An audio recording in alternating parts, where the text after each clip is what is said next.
coffee, all you need, not even a cookie. Okay, and Joe is going to introduce you. Yeah, let me just take 30 seconds. Barry's a longtime mediator, arbitrator, longtime member of the Michigan State Bar, and he has the ADR section, the Alternative Dispute Resolution section of the Michigan State Bar, which sponsors an annual meeting and also has next week coming up in March their advanced negotiation and mediation training. Regularly sponsors and have speakers of all kinds in the field. Gary's done yeoman's work appearing at a number of these workshops through the years. And as we indicated in our flyer advertising this little meeting, he typically draws, gets rave reviews, both for the content of the presentation and also for his style. And you all are in for a real treat. He has at least one book that I would a Science of Settlement is the name of the book that he published a number of years ago. He's an avid student of the latest and greatest in brain science and the effect that has on how we negotiate, how we communicate, and how we do or don't get along as human beings. So he's a great guy, a great presenter, and a very experienced mediator. And I'm sure you'll find him most engaging. Gary, be my guest. Thanks for having me. Thanks for asking. I'm sorry I'm late. Has anyone asked you if you're okay with being videotaped? No, I like that idea, especially if I get a copy. Can I get a copy? Yeah, for sure. Good. I know you want me to talk about the psychology of negotiation, but I want to talk about colonoscopy examinations. Let's suppose that you have a population of 50-year-olds who it's time for their colonoscopy examination, and you randomly divide the population in half.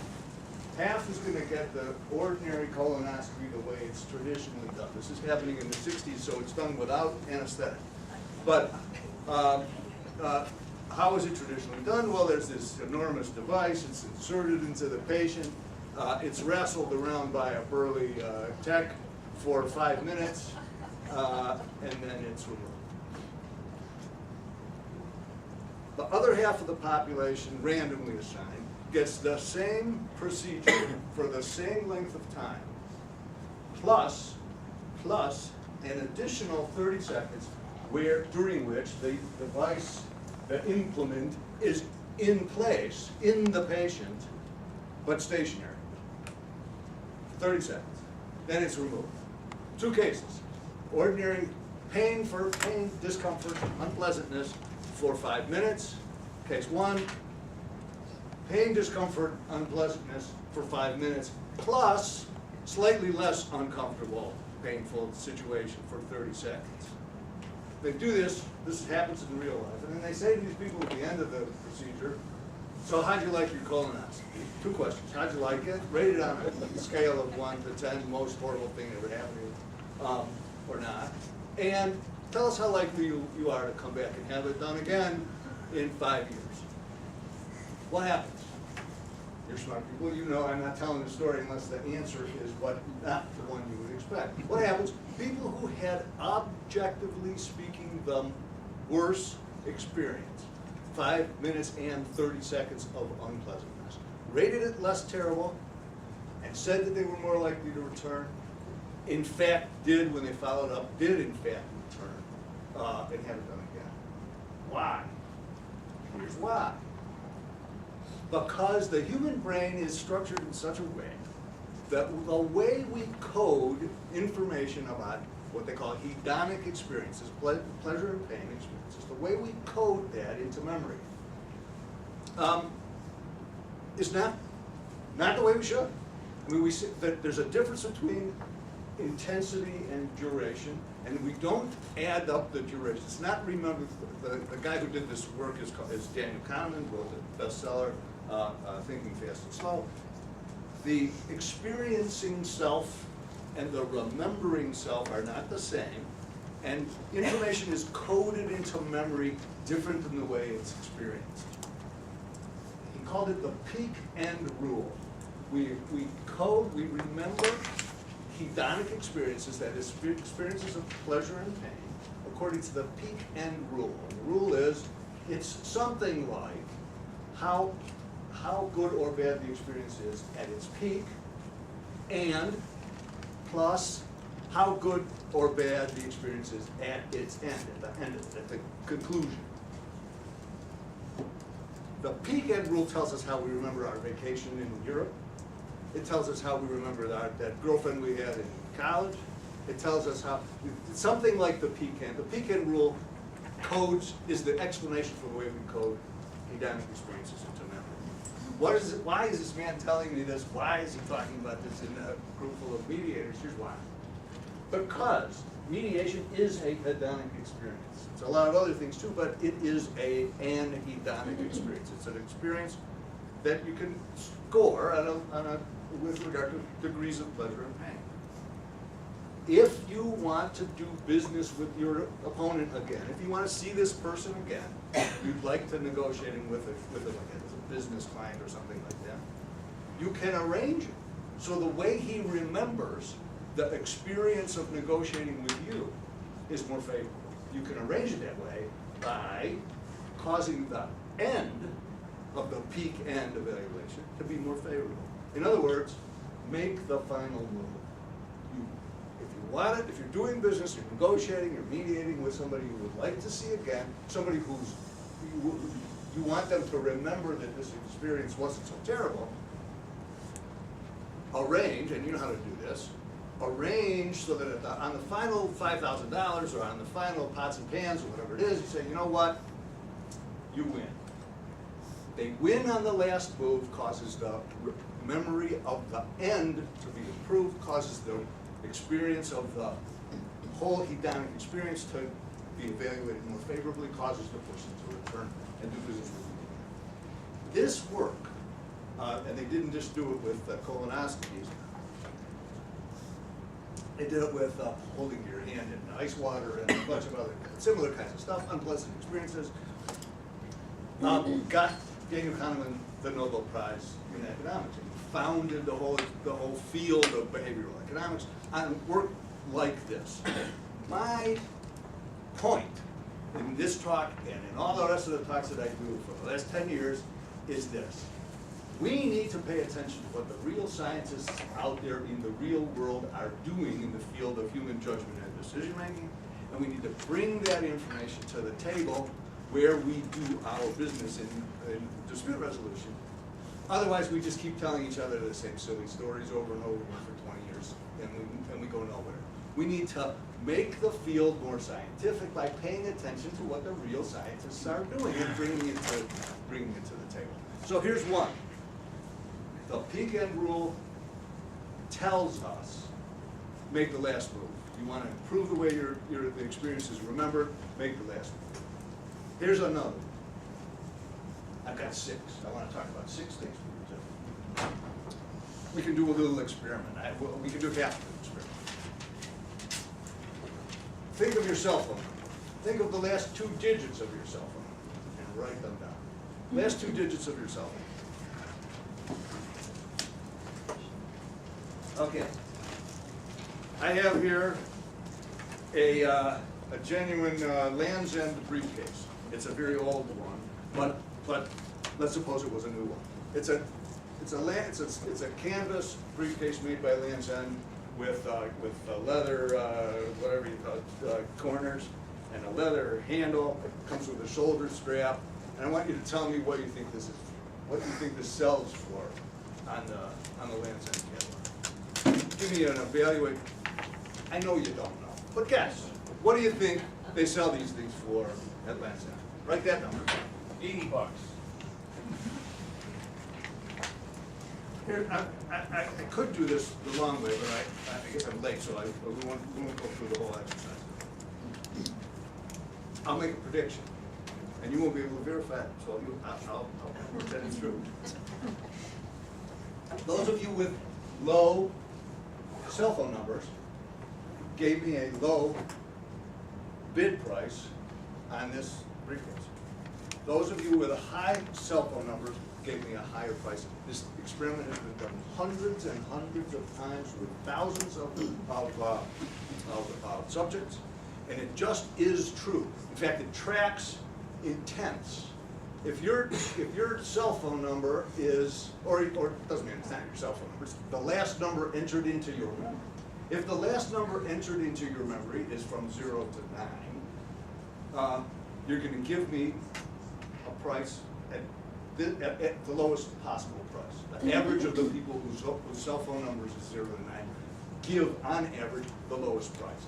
The people whose cell phone numbers or social security numbers or addresses or whatever it is, the last number entered into memory when you do this experiment is 99 to 90. Give us, on average, the highest price for the briefcase or the bottle of wine or for the cell phone or whatever it is. Why? Because the way the human brain makes this judgment is by a process that now has the name anchor and adjust. Anchor and adjust. What do we do when the man asks me for a number? I need a number. Quick brain. What do he wants to know what this briefcase is, or what this building weighs, or how many homicides there are in Tibet in a month. Anyway, the man wants a number. Quick, the man says he needs a number. What does the brain do? The brain looks into memory for the most recently entered number. And that functions as the anchor. And then we adjust. So if my cell phone number ends in 22, I say, okay, the man wants a number. You're not even conscious. This is just happening below the level of consciousness. Man wants a number for his briefcase. What should I do? I don't know. Quick, give me a number. Brain. The brain just turns over the last. It's like that spike at the diner. They pull up the last ticket, right? And they look at it. It says 22. All right. Is it $22? Probably too low. So we adjust. All right. Is it $35? $38, $42? And we give the man a number. If your cell phone number ends in 99, you say, I need a number. The brain says, how about 99? Sounds high. We adjust. The rule is that we never adjust, not never. We tend not to adjust sufficiently from the anchor. When somebody comes to you and says, give me a number for some reason, I need a number, we look for an anchor and we adjust from the anchor. Smart people know this, and they plant anchors. And they know that you're going to adjust from an anchor, and they know further that you're going to adjust insufficiently. We do this process by anchor and adjust, and we adjust insufficiently from our anchors. What does this mean? It means that we can finally, after thousands of years, answer the question in negotiation. Should I make the first offer or not? We've been talking about this in this business forever, since people started buying things from each other. Should I make the first offer or should I not make the first offer? I'm here to tell you the answer to that question. And the answer is yes, you should. The first number that comes out on the table is the anchor. It anchors the rest of the negotiation, and it is hugely powerful. So the answer to the question, I've written about it myself. I said, winner's curse and why you shouldn't and why you should think your opponent may go. I used to write that way. I changed my mind. The evidence is in. The science is done. We understand the mechanism. The answer to the question is yes. Make the first offer. Do it. Don't be afraid to do it. The odds that. By the way, interrupt me anytime you want. I can go on forever and you'll never get your question. So if you have a question or a comment at any time, just shout or wave your hand, jump down. My hand doesn't matter. Yes, anchor and adjust is the way that people make these kinds of decisions. That's the way, it's just a feature of the way the brain works. Don't be afraid to make the first offer. What happens if the other guy's read the book too? It just makes it more fun. It's a constant. There's another concept. I can talk about it if you like, but there's the coevolution. The coevolution of the predator and the prey. The predator gets smarter. The prey gets faster. The predator gets faster. The prey gets camouflage. The predator gets, as we get better at negotiating, the people on the other side of the table get better at negotiating too. It never stops. The process of coevolution. It's the way the world works. Has to work that way. You never get to the end. It's a good thing. It gives us things to talk about forever. Any other questions? That's anchoring. That's the anchor. That's the second idea I want to hit. Here's another one. I'll tell you the experiment first, and then I'll give you its name, and I'll explain how it works. Here's the experiment. You take a group of people, you divide them in half randomly into two subjects, right? The experimental group and the control group, and you say to half the group, I want you to remember this 2-digit number. Remember, here's the number. You have 23, 61, whatever. 2-digit number. Keep it in your mind. Don't forget. I'm going to ask you about it later. It's very important that you remember this 2-digit number. Okay? Okay. Other half of the population, you say, I have this 7-digit number. I need you to remember. Remember this number. 4618306. Got it? Think about it. Keep it in mind. I'm going to ask you about it. It's very important for you to remember that number. Okay? 2-digit number, 7-digit. Most of us stop being able to do this at about 7. 7's about the limit in short-term memory. So the short-term memory is working as hard as it can. To remember a 7-digit number without writing it down is hard for most of us. It's about the limit of what we can do. So the experiment has just begun. Now I say, okay, we're going to go do something else now. Come with me. We go down the hall. And when we get down the hall, it's just like this hall. There's a choice. Oh, look, the snack table is here. You have a choice. You can have a punchki. You can have a 1,200-calorie donut, right?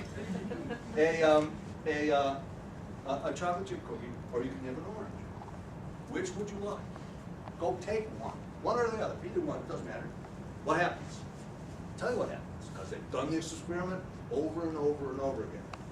The people who are trying to remember a 7-digit number take the cookie. They don't have enough mental horsepower to also remember not to eat cookies at punchkies. They're too busy remembering a 7-digit number to also have enough self-control. It takes self-control to remember a 7-digit number. You don't have any left. You just grab the donut.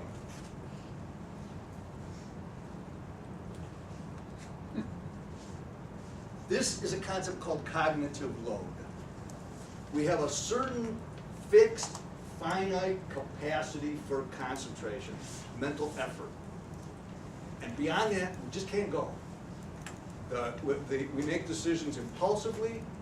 When we're at the maximum of our cognitive load, you want people to think carefully. You want them to use what Kahneman calls system 2, the effortful part, the part that does multiplication and rule-governed behavior and so on. You want them to do hard work thinking in this negotiation or in this mediation that you're in. You can't load them up with cognitive load. They can't do it. It's impossible. You can't load up the short-term memory without facts.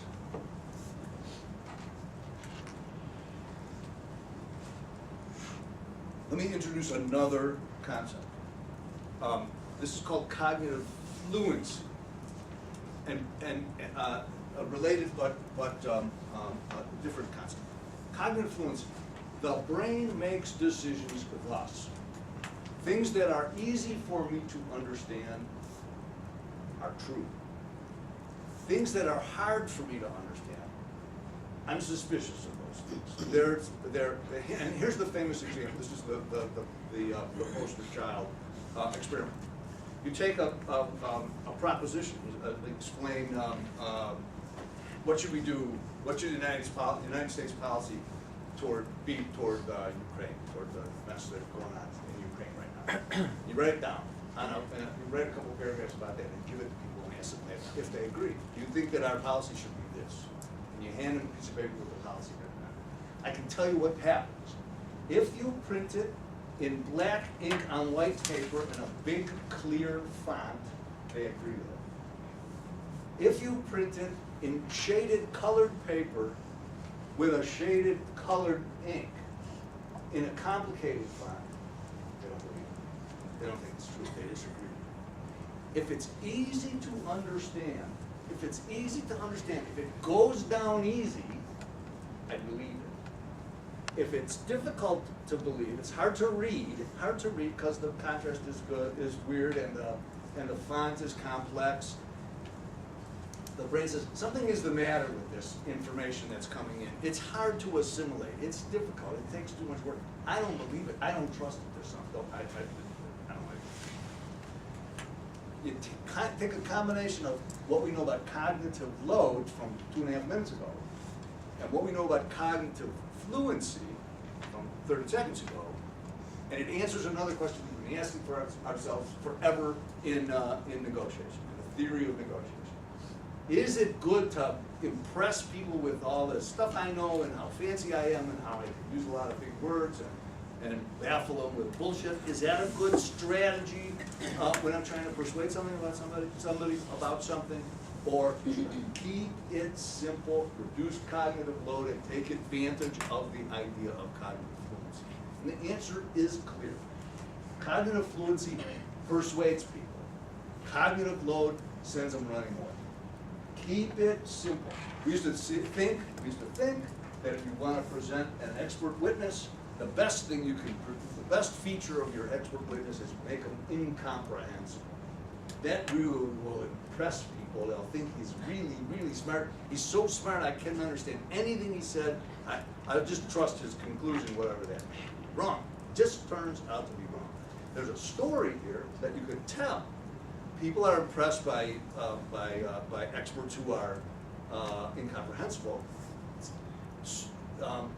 He must be much smarter than me. You can tell that story. It just isn't true. It has the disadvantage. It has the advantage of being a nice, clever story, but the disadvantage of being false.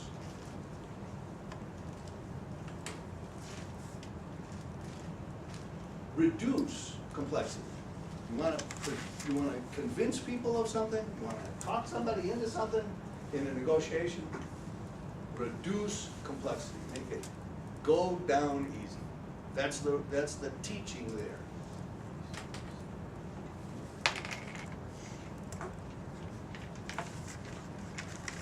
It works, by the way. Even you think that Wall Street, our friends on Wall Street, maybe not so much anymore, since they've demonstrated conclusively that they don't know what they're doing.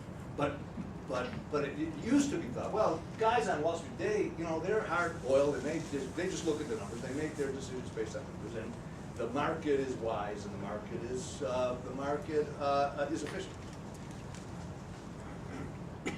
Some genius said, let's look at IPOs, initial public offerings for stocks, and track the price of the IPO against the pronounceability of the ticker symbol. Turns out, if you have a nice, fluent ticker symbol, ABAM, everybody, A-B-A-M, A-B-I-A, it's pronounceable. You make more money on the initial public offer than if you have an unpronounceable ticker symbol on your IPO. IXP. What does that mean? It's hard to say. It's disfluent. Cognitive fluency is a convincer. If the ticker symbol is pronounceable, the price of the stock goes up. You make more money on a stock, on an initial public offering of stock with a pronounceable ticker symbol. Why? I don't know why. It's just a fact about the way the brain works. That's a fact. What we need to do, and what we're not doing in the field of dispute resolution, is learning these facts from the science of human cognition, the science of judgment and decision making, and bring that information, that knowledge to the table. We're not doing that, and we need to do that. Questions? It's a good time for a question. Here's two. Yes.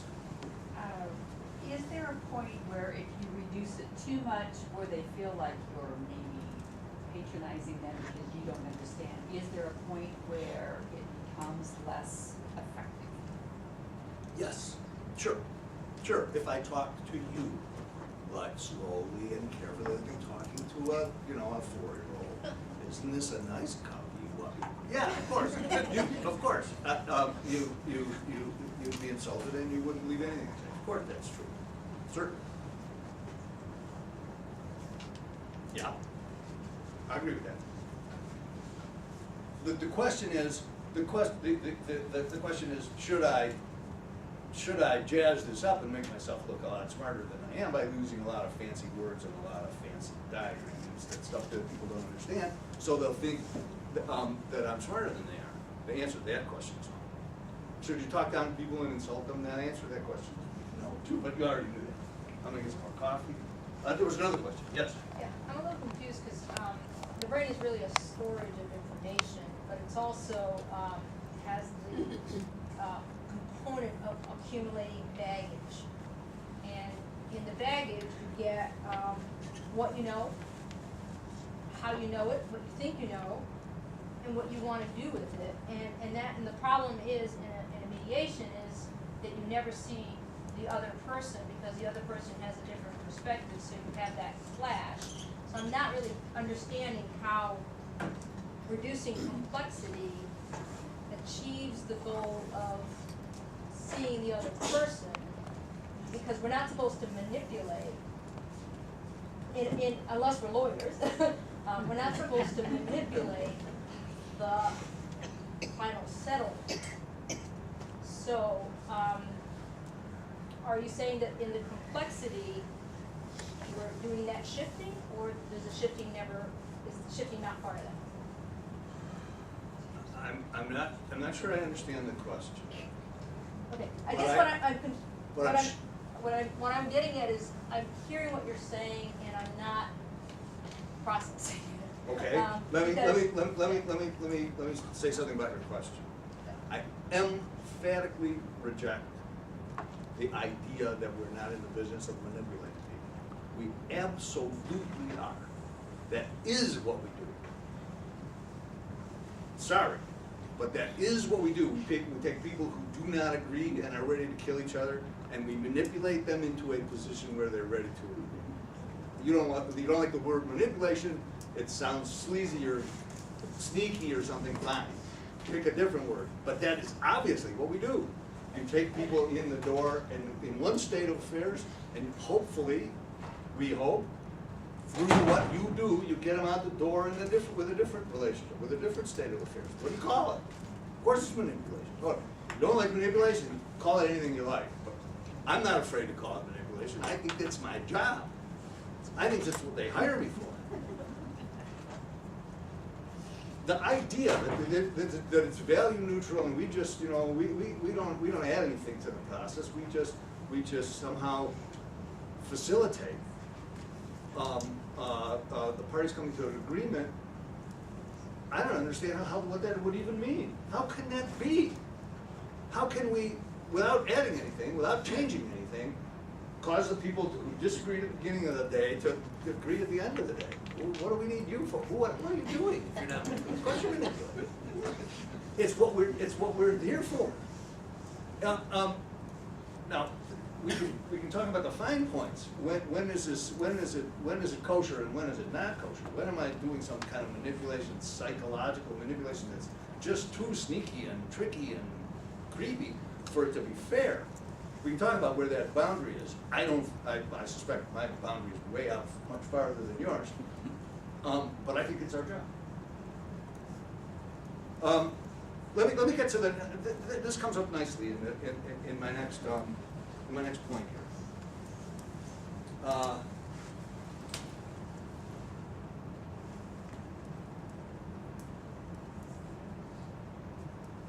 we know, because it's been experimentally proven over and over again, that people are nicer when they are up than when they're down. And I mean physically, physically. If they walk upstairs to get to the conference room, they behave nicer to one another than if they walk downstairs to get to the conference room where the negotiation. Yes. We have, our language reflects this too, the high road, you know,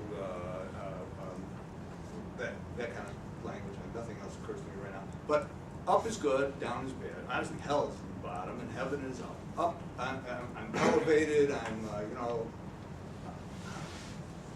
If you have a choice between two conference rooms in which to conduct your negotiation or your mediation, take the one that's up rather than down. They put a collection basket for charity, right? AIDS orphans in Uganda. Donate. And then put it at the end of an escalator.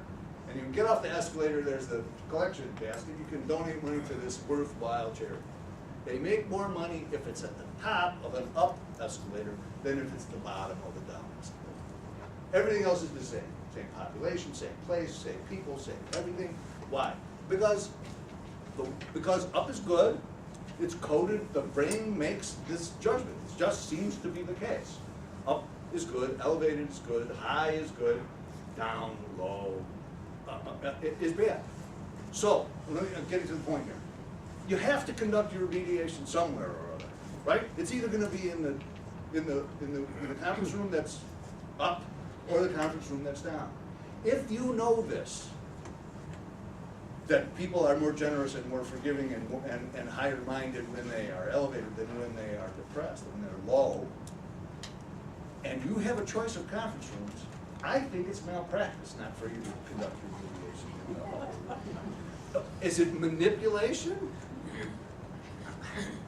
I suppose, but if you don't, you take advantage of that manipulation. If you say, oh, no, I never do, I just flip a coin, I'm strictly fair, I never manipulate my people by putting them in the upper conference. Malpractice. I think it's malpractice. Yes?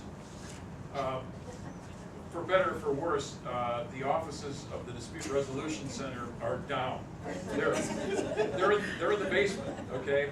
So how can we make the clients think they're going up? Look, it doesn't drive, you're not going to get deals that you otherwise never have, just because your conference room is in the basement. But windows are good. If you get light into the room, that's good. If you can find some place with light, it's good. This is just experimentally true. It's not going to drive it's not the only thing. Obviously, there's a lot of factors that work into this. But if you have a choice between a well-lighted conference room that's up and a dimly lighted one that's down, there's no question. No longer any question about what you should do. You have an obligation, in my view, to your parties to conduct your mediation or your negotiation in a place that's most likely to result in a favorable result. Duh. Yeah. I saw an experiment where if the parties are sitting in a hard chair and the other party is sitting in a chair with a cushion, the person with the cushion is more amenable to agreement. Exactly right. You're exactly right. In fact, it's in my notes. One of the things I want to talk about. This is a whole area called the embodied cognition. Yeah. And one of my 6 points. Embodied cognition. We don't just think with our brains, with the conscious part of the brain. The whole body participates in judgment and decision making. In other words, I like to say, the butt gets a vote.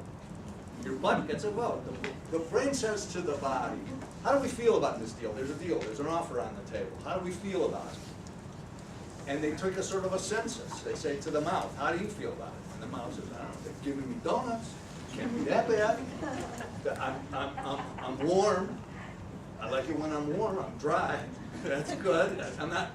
We're not outside. You know, I'm warm. I'm fed. I'm in a comfortable chair. These people must be my friends.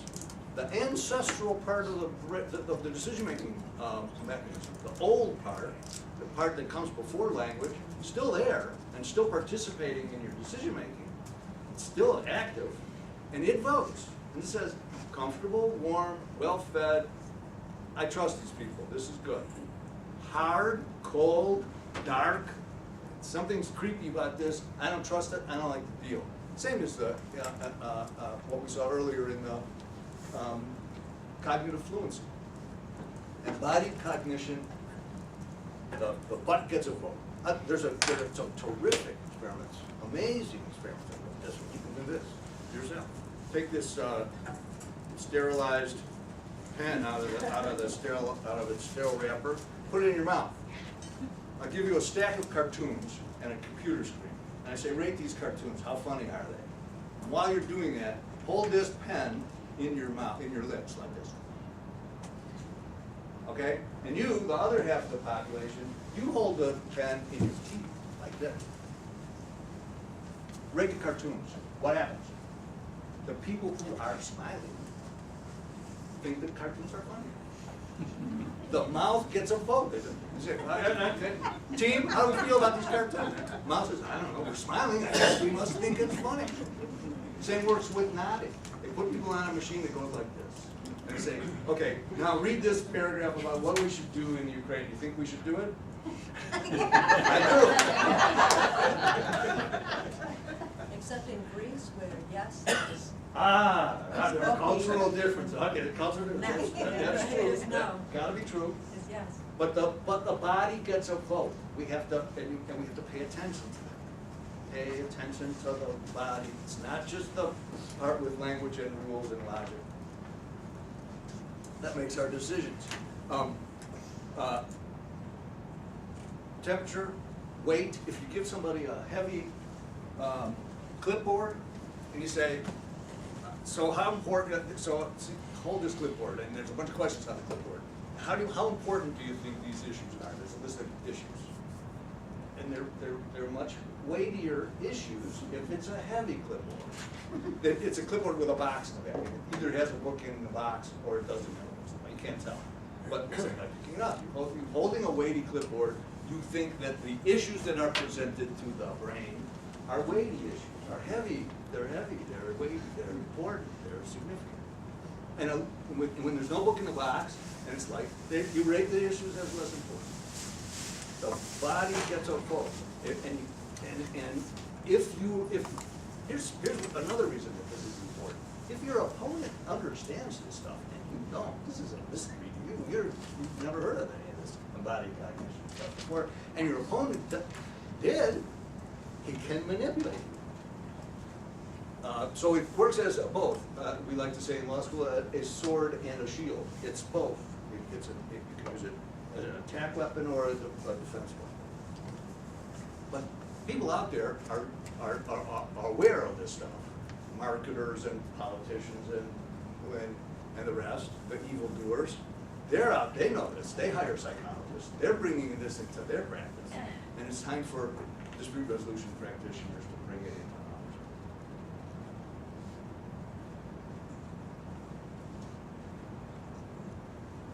knowledge. I thought for a long time that there were scientific-minded dispute resolution people like me who wanted to make this into a real science and bring dispute resolution into the world where there really is a body of knowledge, where there really is it's a legitimate field of study, where there's stuff to learn and you can really get better at it. And then there were these other people. And I gave talks like this for years, and I made fun of those people. I called them the muffin people. The muffin people just say, you just bring the people in here. You're nice to them, you give them muffins, you give them hot muffins, and you listen to them and you nod them yes. You treat them nicely and they will settle. And I derided the muffin people for years, and I've changed my mind. The muffin people were right. It's true. Warm muffins are an important, a very valuable weapon in persuasion. Why? Because way back in your brain, in the old part, several things are going on. Somebody gives me food, that person is my friend. Somebody gives me fresh, hot, warm food, especially so. They're my friend, one, and I owe them. Somebody gives me food, two things happen. They're my friend, and I owe them. The reciprocity norm is something that works at work in our brains all the time. And he who gives me food is my friend. Boy, that not very many things older than that principle. Maybe one thing that's older than that. Okay.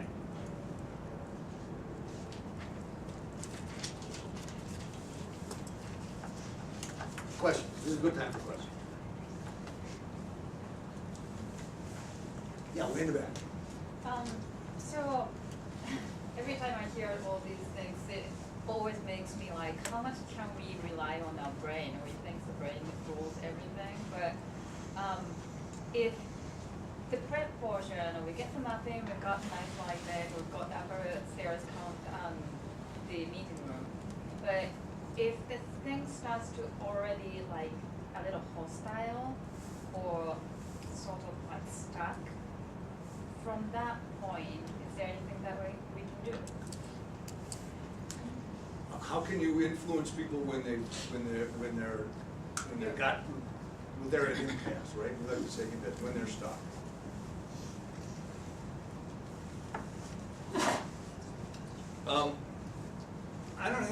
I don't have any magic bullets for getting people stuck.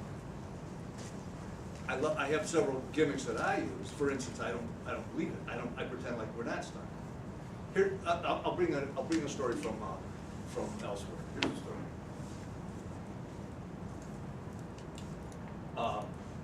My wife's story. My wife is a psychologist, and she does trauma work for hurricanes and floods and bombs and so on for the Red Cross. One of her jobs, people just got flooded out of their house, and they lost their dog and all their belongings and washed away in the flood. And they're completely freaked out of their mind, and they come in to see my wife, the shrink. And they say, I'm completely freaked out of my mind. I can't concentrate. And I cry all the time, and I can't. I'm losing my mind. I'm going crazy. And what she says is, no, you're not. This is what happens to people when their houses wash away in a flood. You are behaving exactly like we would expect you to behave under these circumstances. These are extraordinarily traumatic circumstances, and these are the kinds of reactions we expect. In fact, I can tell you some more things that are going to happen to you. Your appetite's going to change. You're either going to not be able to stop eating, or you're not going to be able to eat. You're not going to be able to sleep, or you're not going to be able to not sleep. You're going to sleep 20 hours a day. Your sleep cycle's going to get screwed up. Your eating cycle's going to get screwed up. Here's what we expect. Perfectly normal. We've seen it a million times, and we know it. We can anticipate that this is happening. The process is called normalizing. So what my wife does on these assignments is she normalizes this traumatic experience for these people, and it doesn't bring their house back, and it doesn't bring their belongings back, and their dog, and their kids, or whatever it is. But they don't have this additional worry that they're losing their mind. It doesn't make any of that any better, but it is very helpful to hear from an authority figure, I'm not going crazy, this is expected, this is part of the deal, it goes away eventually. I'm okay. And in mediation, we do precisely the same thing. They say it's 11 o'clock and we're at $50,000 apart. This is obviously a big waste of everybody's time. It's time to go home. And we say, no, of course you're $50,000 apart at 11 o'clock. It's 11 o'clock. We're always $50,000 apart at 11 o'clock. That's how it works. We normalize, we say, there's no impasse here, there's no problem here. Everything is proceeding exactly how I expected it to proceed. We can relax. Now, it's your move, or whatever. normalize it. I don't pay attention to the idea that we're stuck. We're not stuck. We're kind of stuck. It's just the wrong attitude. Normalize. That's my vast answer to that question. Yeah. What are your thoughts? I think the hardest thing for mediators sometimes is which issues to take first. And what I'm hearing on your giver principle, if you know you have two hard parties and one person's gonna be stuck on something, then maybe you do the issue that's easiest, because then you get the give, so that you can move forward. But on the other hand, so what are your thoughts on that? Because it's supposed to be their process. It's supposed to be their process. If it's their process, what do they need you for? They didn't have, the reason they're there is that wasn't working when they were dealing with the process, right? That's why they're here. I like momentum. Look, we already solved something. It's only 11 o'clock, we already got 3 issues, resolved. Nothing's settled until everything is settled, but look, we have the basic understanding with regard to the first 3 issues. This is easy. Next, bring them in. I like momentum, so I like to start with the easy ones. And if I can't get any easy ones, if there are no easy ones, I make some up. When do you want to have lunch? Let's agree about when lunch is going to be. See, that wasn't so hard, was it? It's easy for reasonable people to come to okay. Yes. Yeah, this is really interesting, and maybe I understand a little bit more why women would have more than one child. Can you speak up? I say this is very, very interesting, and I can see where these are all adaptive behaviors in a way, but I can see where these behaviors also are behaviors that lead to conflict, because we're sort of seeing black and white and whatever. And part of the goal, I think, that we all have in mediation is that not only are we working toward resolving a particular issue, but we're also trying to teach or train or whatever the participants to be able to resolve their own conflicts in the future. What can we teach? What can we teach individuals out of this to help them resolve conflicts that they face in the future without coming to mediation?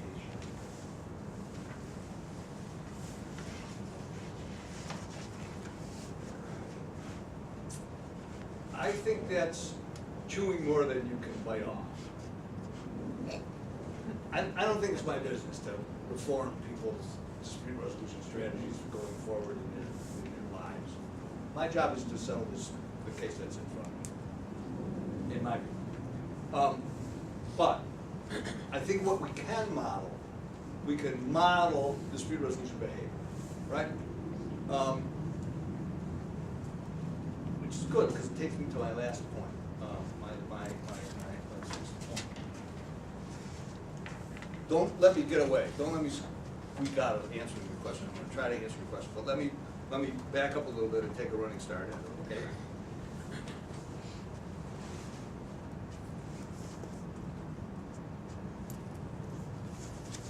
There's an economist at Harvard. His name is Sendil Mullainathan. One of the coolest people alive. And one of the things he studied is infant diarrhea, death from diarrhea-related diseases in India. And one of the ways that he studied that disease is to go to the mothers of babies in rural India and say, tell me about this disease. What is the matter with the baby? Explain to me what's the matter with the baby when the baby has diarrhea. And they don't know anything about medicine, they don't know anything about viruses, and they don't know anything about germ theory, nothing. But they do know this. They know that the baby is too wet. The baby is wet, right? It's leaking fluid. The baby is too wet. So what do you do when the baby is too wet? You gotta dry out the baby. Like you would do with anything else that was too wet. How do you do that? Withhold fluid. So the babies die, right? Because the whole point is that they have diarrhea, they're dehydrated, they're losing fluid, and their mothers think that the solution to this problem is to withhold fluid because the baby's too wet. Causes who knows how many thousands of infant deaths. The wrong metaphor. They just got the wrong, they're just telling themselves the wrong story. They don't know about dehydration. They think that the baby's too wet, and it has a sort of intuitive appeal. Obviously, the baby's too wet. Why would you give the baby more water, more liquids? He's already got too much liquids, you can tell. Wrong metaphor. Fix the metaphor, you can fix, you don't kill so many babies. What's our metaphor in mediation with regard to venting? What do we think is happening? When you bring the people into the room and you say, okay, now tell me the story and let's really let her rip. Go ahead, I want to hear all the stuff that's really bothering you. Let's vent, let's get rid of it, let's vomit it all out there, and then you'll be exhausted and you'll be ready to sit down and talk quietly. Right? It's a vomit metaphor, or something like that. You get rid of all the bad air, you vent out the bad stuff, let's get it out there and get rid of it, and then we'll be able to walk away from it, and we'll have a quiet, calm conversation, and we'll move toward resolution. I don't know if that's true. It seems to me there's an equally likely metaphor that says, that is so not the idea, that is such a bad plan. If all that roaring emotion is, it can be kept under wraps, leave it there. What do we need that for? There's an old strategy in family therapy, I think. The mom and dad cannot get along, they scream at each other whenever they meet. But they have parenting decisions they have to make. They have to meet, they have to talk, and they can't talk. What do? Easy solution. They arrange to meet at the library. They can't scream at each other. If they have any kind of upbringing at all, they know they can't scream in the library. So they can't leave the library. They have to sit in the library at the table and talk about things like this. You force, you manipulate. You manipulate the environment so that you compel the parties to talk in a low voice and take turns, one after, and you force them. The choice architecture, to stretch this word a little bit, you orchestrate the space in which this conversation is taking place so that it has to have a certain kind of character, the desirable character. So you can conduct your mediations, the other kind of therapy, right? Primal scream therapy. You have primal scream therapy in an office with soundproofing on the ceiling and the wall so that people can scream and beat their pillows and swing wiffle bats and all that stuff, because on the theory that this is good, they'll get that all out. The primal scream therapy and the primal scream therapy office architecture, or this other theory, the exact opposite. Public place, culturally required to be quiet and speak in low tones and whispers and stuff. You just can't have a freak out in the library. It's not allowed, and you know that, and you won't. You make those people meet in the library, they quietly talk about what they need to talk about. So, which metaphor are we going to use? And you don't answer this question by thinking. You answer this question by conducting experiments. You take a large number of cases, you randomly divide them in half, you conduct half of your mediations in the library where everybody has to be quiet, you conduct them half of your mediations in a soundproof room where everybody gets to bang the table as much as they want to and it's quiet and you vent, and you check to see which gives you better, more and better resolutions. Whatever metric you want, a number of resolutions, or how long they last, or how often they come back, whatever you want. But the way to answer these questions, and this is the most important point I'm going to make today, is with science. You do it with carefully controlled experiments, with real numbers, with real statistical significance. You do the math, you do the science. You don't just do what we've done in this field for the past 30 years that I've been involved. You just sort of think about it. in your soul. And you repeat the same stories and the same foolishness. We've been listening to the ugly orange story and the camel story and the red. Enough with that. Enough. We just go around in a circle and we get nowhere. There's no forward motion. Forward motion comes from testing your hypotheses in a real scientific place with real results. And I gave you some already. Make the first one. Make the last concession. Reduce complexity. Increase comfort. Those are actual facts you can take to the bank based on real science from the real scientists. Thank you very much. And what's the sixth one? So And the sixth one was pay attention to your metaphor. Okay. Pay attention to. Yes. Is the book that you wrote, or is there a book that has this combination of neuroscience and mediation conflict? Yes. What's the name of it? It's called The Science of Settlement. I have a few copies with me today. It's available on Amazon. It's called The Science of Settlement. Looks like this. Much of this stuff is in here. Some of this is more recent. The book was written in 2008. Looks like this. And I have a few if you'd like to.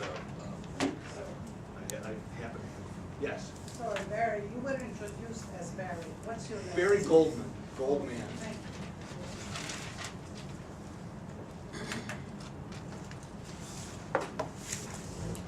And if you go to Amazon, you'll see this book twice. If you really look for it. The first one is published by Alibaba, and they want $800 for it. Keep looking. Keep scrolling down, you'll see that it's been reissued. It no longer is Alibaba, it's me, and it's like 17 now. Yeah. So what's happening in someone's brain when they sort of say, it's the principle of the matter? And how do you sort of get, what's happening when somebody's in that position? It's the principle. And, are there any ways to address that, either from the other side of the negotiation or as the mediator? Human beings like to believe that we don't make stuff up as we go along, that we have a consistent, coherent worldview. I don't do this on Monday. Yeah, I'm not a Hindu on alternate days. I'm not a Republican. I have this consistent worldview. And my worldview is very important to me, and I cling to it. And I particularly cling to my worldview when there's something threatening about it, when there's something, when it's in question. You want to take advantage of me. You're trying to take my money, or you're trying to take my house, or you're trying to take my kids, or whatever kinds of, are you questioning my worldview? I'm going to cling to the principles to my principles. How do I try to manipulate, we don't like the word that, how do I try to move you away from this idea that it's hugely important for me to grip and hold tight to my position. It's not just the money, it's not just the pots and pans, it's who's the chump around here, who's gonna be the chump.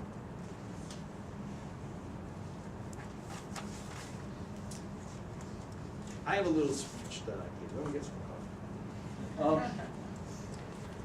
I call it casting, recasting. You see yourself, Mr. Litigant, as the avenging sword of justice.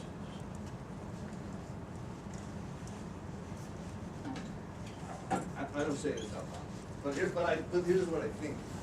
You see yourself as the avenging sword of justice, the sword of God, right? Who's here to strike fear into the evildoers and bring the universe back into alignment. The bad people are trying to disrupt the universe, and it's my job, as God has given me the light, to see my duty, to bring at whatever cost, I'll spend whatever it takes, to the last drop of blood, It's a principle I cannot possibly compromise. It's uncompromisable. In fact, the very idea of compromise is insulting. What do you think these principles are? They're interchangeable? I don't have interchangeable principles. They're the real principles.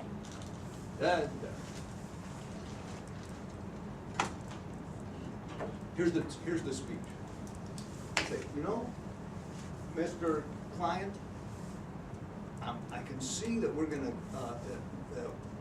get along fine, and I'm really looking forward to doing business with you. Here's why.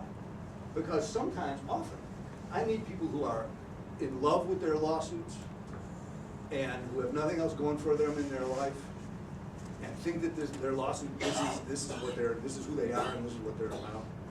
And they have this romantic idea about, you know, the perfect justice, that the heavens will open up and the gods will, the beams of sunshine are gonna come down and the evildoers are gonna be struck. And then they have this completely unrealistic, romantic, childish, infantile view of the way that the world works. And I can tell from talking to you, you're not one of those people. You are a mature adult with a realistic understanding of what we can really expect from the world and the justice system.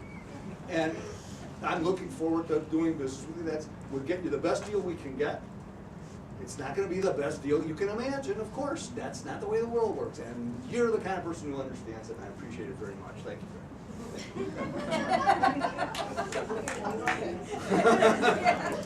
And what are you gonna say? No, I am, no, it's not, that's true. I'm a lunatic. Exactly. Other question, yes. Can you address just a little, or maybe it's already inherent in what you've said, how these practices and theories apply to identity conflicts, ethnic, racial, cultural conflicts? Yeah, well, that's the big question, right? How do you get people to compromise the uncompromisable? How do you get them to compromise the uncompromisable? There's no coin. You can't use identity coin. You know, if I say, how about you give up the West Bank and I'll give you money? Money? That's insulting and wrong and opposite of that, and unprincipled. The very idea that I would take, you know, that I would give up my ancestral blah blah that God gave me for money, wrong. You're in the wrong universe of discourse. You can't get there with money. Okay, that's the problem. That's the setup. How do you fix this? And there's only one answer. It's very abstract. The answer is you can only fight principle with other principles. So what is another principle that you like that is exchangeable? And the great example is the Sinai. The Egyptians want the Sinai, and the Israelis want the Sinai, and they can't both have it. And it's indivisible, and it's a principled identity question. You've got to have it. What should we do? And the answer is, you get to have it. Egypt gets to have it in that it gets to fly its flag over it. But Israel gets to have it in that it's demilitarized. So what matters to Israel? Safety, right? Okay, we can demilitarize it. What matters to Egypt? Territoriality, being able to say that Sinai belongs to Egypt. We get to put our flag there. Okay, you get the Sinai with respect to what color it is on the map, and you get the Sinai with respect to the fact that they can't put any weapons there. Only way. You've got to find a principle that everybody agrees to. You've got to find a principle that is exchange. It's very hard. It's a difficult thing to do. Of course it is. Let me go back to my recasting. You want to think of yourself as a mature adult who has better things to do in their life, right? Let us talk you out of this. The whole idea is to try to talk you out of the I can't compromise. This is central to my identity. No, let's see if we can get you to have a different point that's central to your identity. What's central to my identity is that I don't waste time on foolishness. I have important things to do in my life. This jerk is a jerk. He wants to sue me, and he wants some money. Give him some money. I just don't have time to deal with bottom feeder jerks like me. And it's worth it to me to get on with my life. He has a problem that this is central to his identity, not me. I have a much bigger, much more important, much more elevated problem. That's the trick. They're very, very tough. Very tough, of course, it's the central tension in the work we do, but that's why it's so much fun. All right then, thank you very much.